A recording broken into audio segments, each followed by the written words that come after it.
¿Está listo? 4, 3, 2. Hoy es 3 de julio de 2013.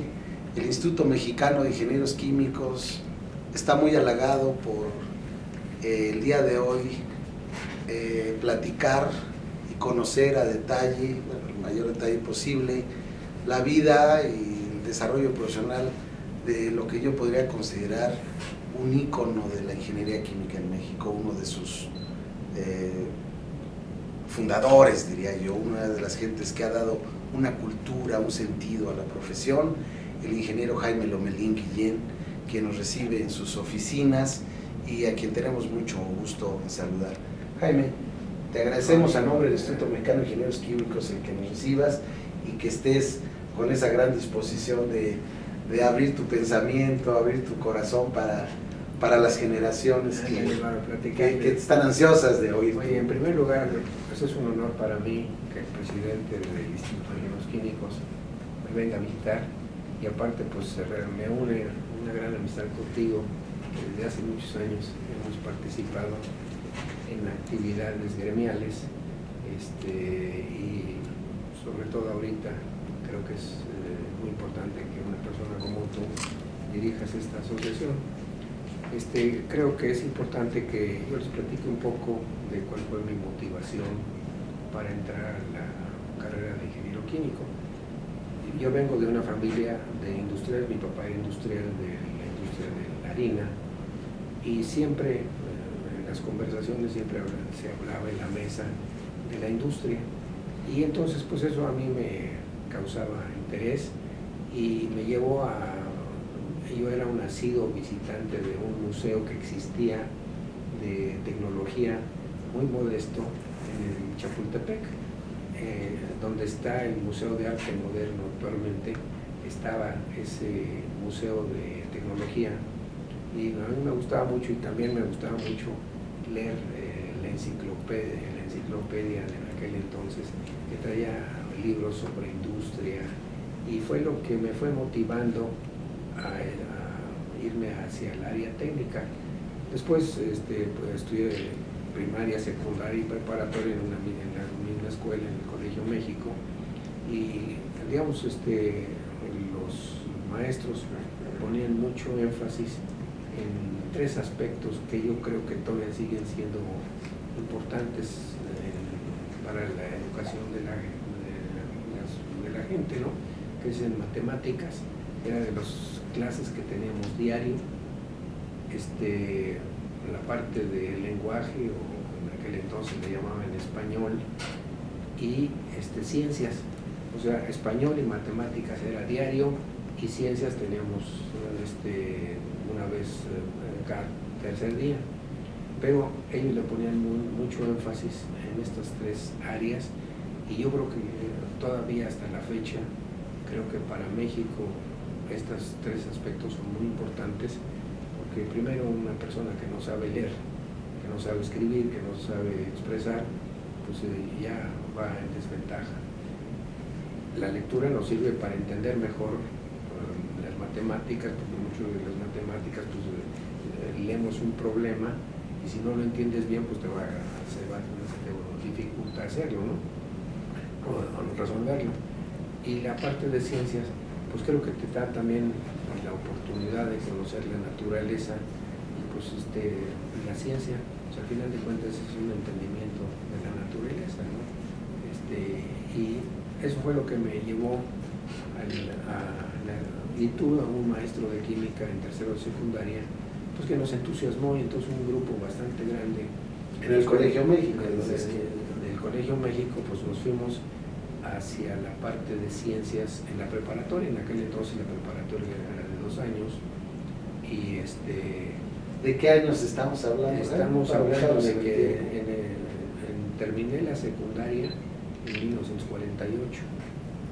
En 1948 la comencé, terminé en 50, hice la preparatoria en 51, 52. ¿Cómo era el México? Bueno, porque estás hablando de la posguerra, digamos, tú fuiste un joven de la posguerra. ¿Cuál era el ambiente en México? El ambiente pues era una ciudad pequeña. En aquel entonces íbamos a la escuela y regresábamos a comer y regresábamos en la tarde otra vez a la escuela. Entonces era un México en donde podías transitar rápidamente las distancias. Yo vivía en Anzures y la escuela estaba en la Colonia del Valle y pues íbamos y vendíamos la comida y era un México totalmente diferente, un México muy sencillo, ¿no? Comparado con lo que se vive ahora, digamos, en aquel entonces no se habla, el que fumaba marihuana era de lo más raro del mundo, nadie pensaba digamos, si había algún vicio era el alcohol, pero no había otro tipo de vicios, no había antros, no había, digamos, era una cosa mucho más lenta, no había computadoras, por supuesto, entonces eso te da una idea de que todo era mucho más sencillo, no había teléfonos, celulares, entonces pues te comunicabas como podías y cuando salías de vacaciones pues tenías que muchas veces tardabas horas para que te dieran una larga distancia para hablar a México, ¿no?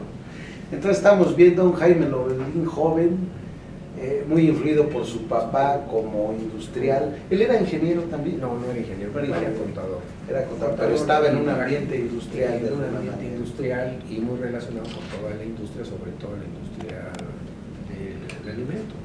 Sí, estamos viendo un Jaime Lomelín entonces muy influido por su papá en la industrial, muy imbuido ya de temprana edad de ciencias, de matemáticas y de lectura, escritura, no con esa muchas formación. otras actividades que hacer, ¿no?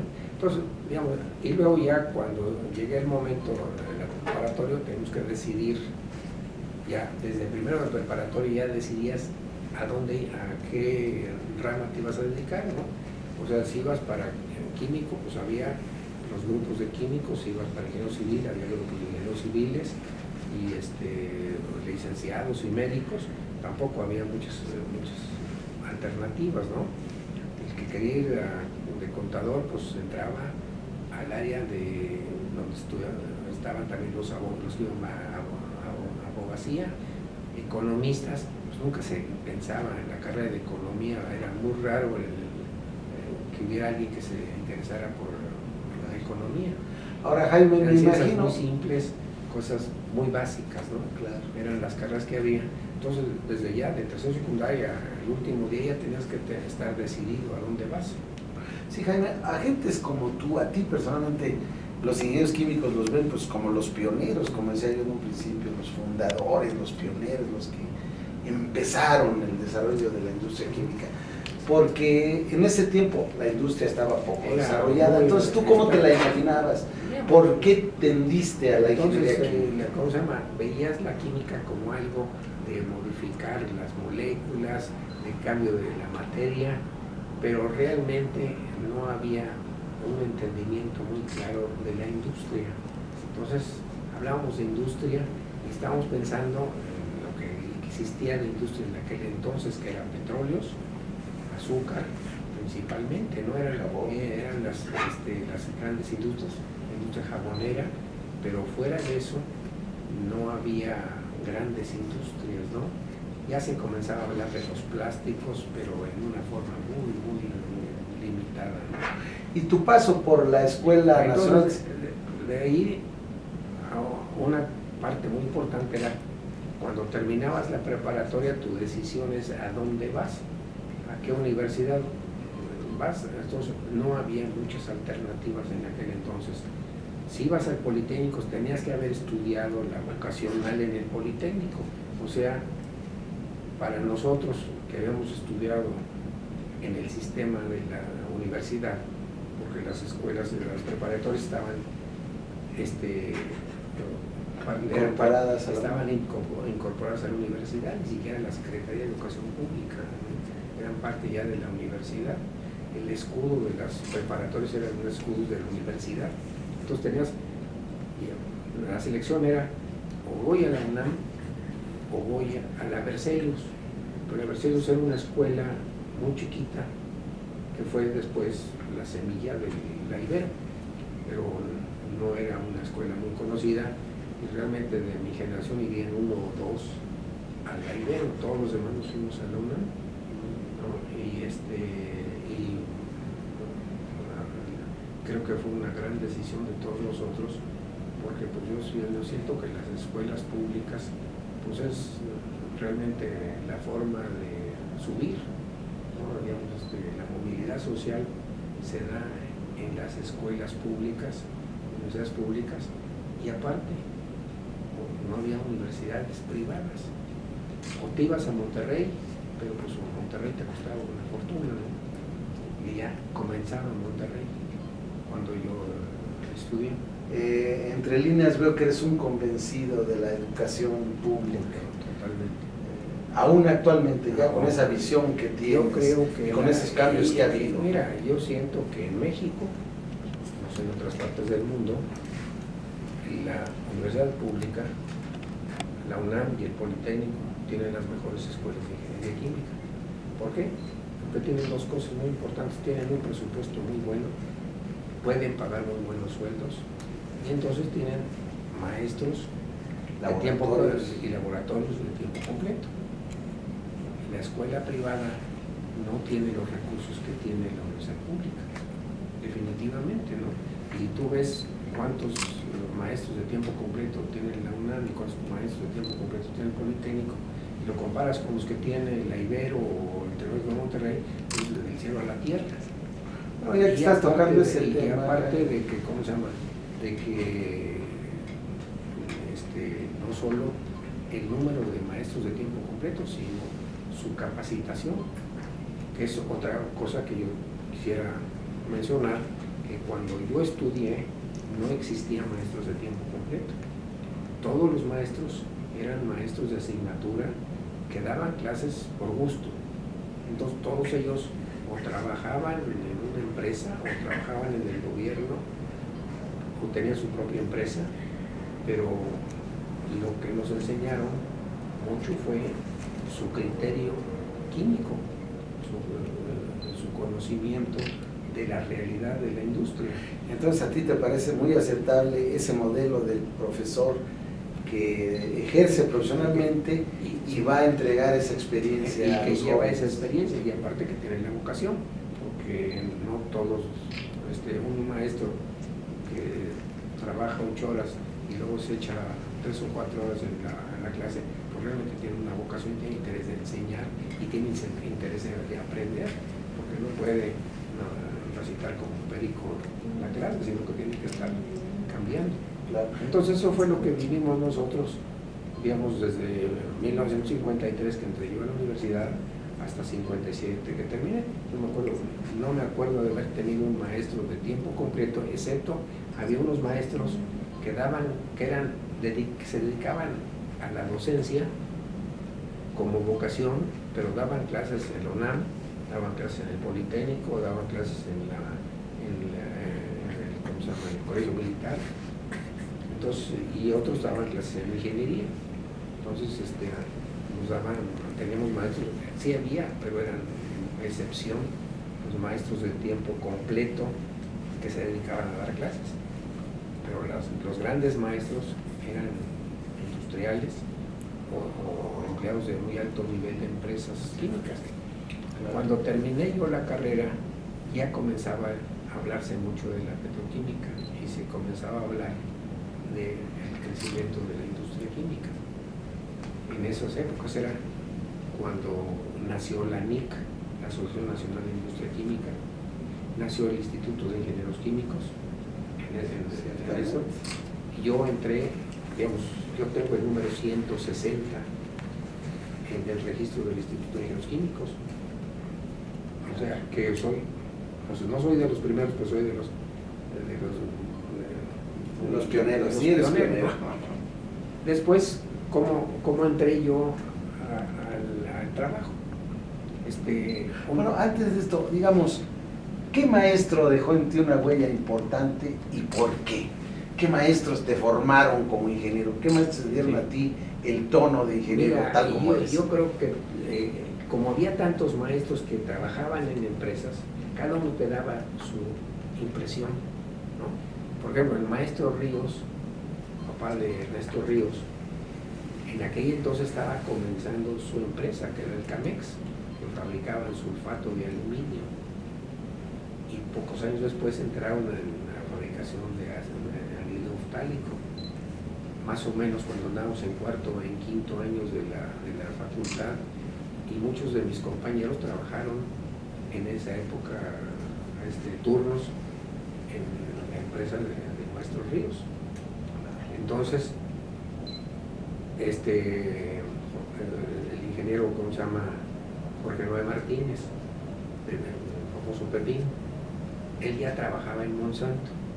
Monsanto ya era una empresa que estaba en operación, una empresa petroquímica, pero que importaba la gran mayoría de las materias primas, o sea, polimerizaba en México y fabricaba ácido sulfúrico. Entonces eran de las que comenzaba DuPont, estaba iniciando en México.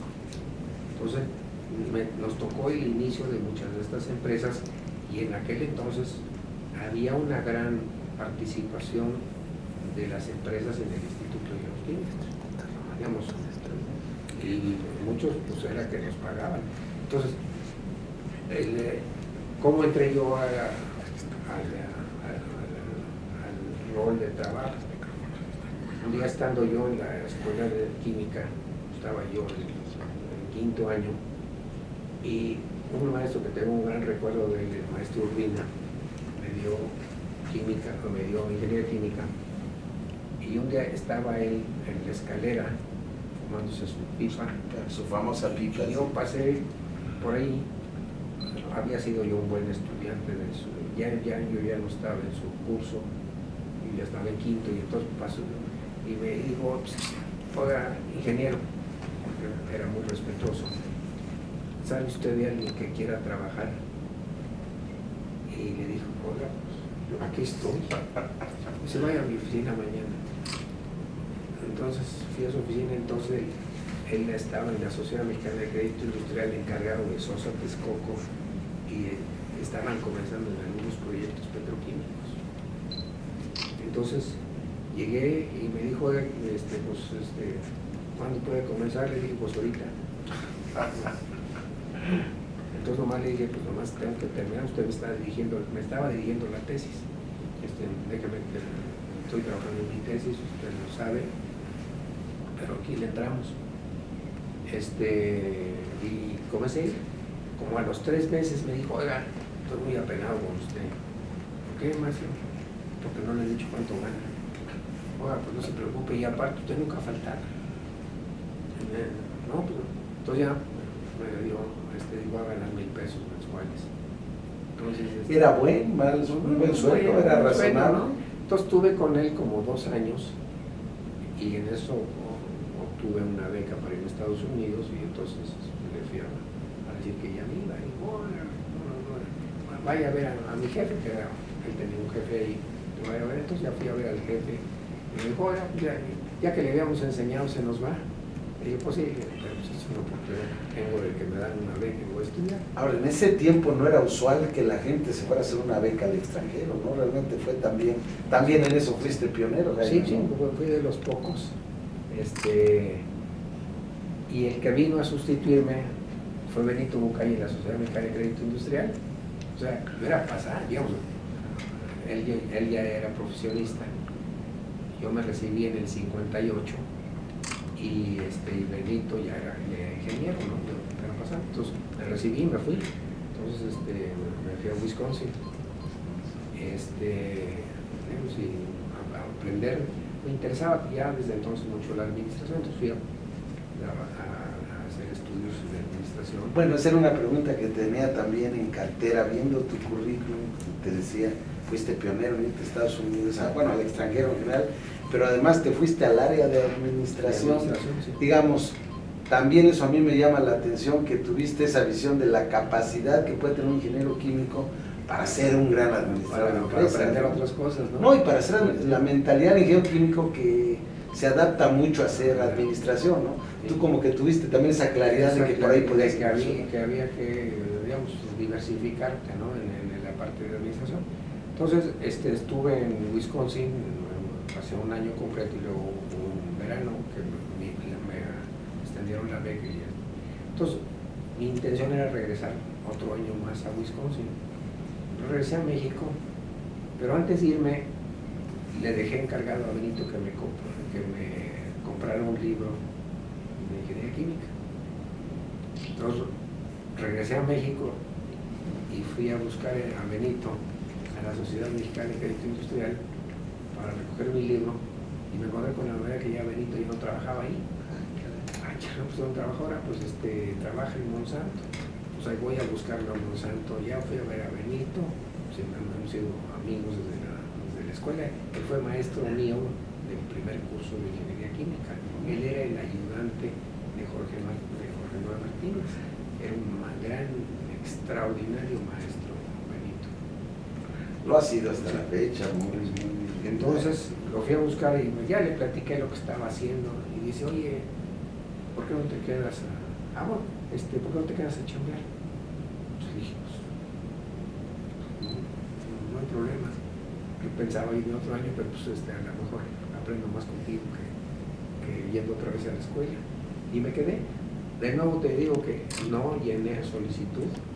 Nunca he llenado una solicitud para estar trabajando. Nunca he solicitado chamba, ¿verdad? Y fue de las primeras empresas petroquímicas, como sí, decías. Entonces entré a chambear con Benito. ¿Y cuál era tu trabajo ahí? ¿Qué empezaste a hacer? Ahí entré como supervisor de nuevos proyectos. Benito también era el jefe de nuevos proyectos, trabajando con Jorge Noé Martínez, era el jefe nuestro. Entonces yo comencé a trabajar en nuevos proyectos y pues hicimos una cantidad bastante importante de proyectos.